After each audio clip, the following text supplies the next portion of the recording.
baranaya kambara gere duda kabesa ko sababalla kule na bada vinka bugalla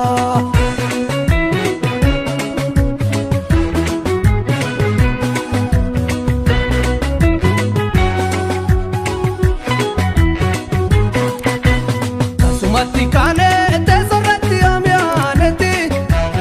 akka kormaloni irratti kolane nuti ormi kola eti igni lola eti la fembo ba eti kabumati sete angoti dufuni charra ma orma madese nubiya bulchuni arra bitti hidamneti bitti bakaneti bardararamneti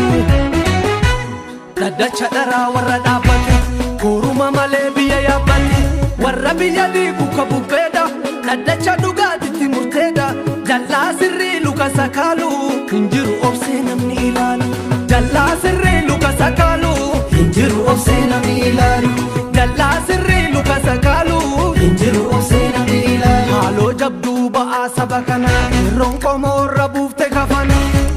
ona gullalle gullatte sarana ona kada gullatte sarana ona pichu gullatte sarana ona finfinne gullatte sarana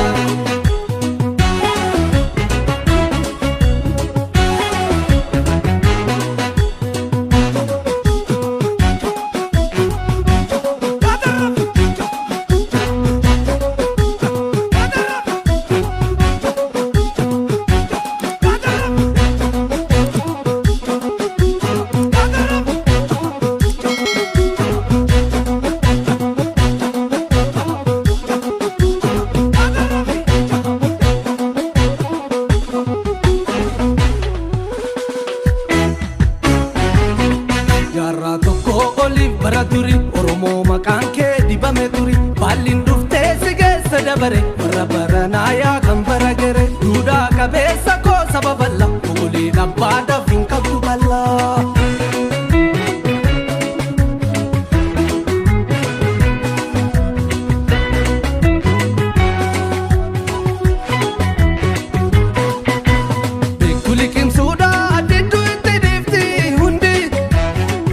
badugada jina jabarsisu kabdi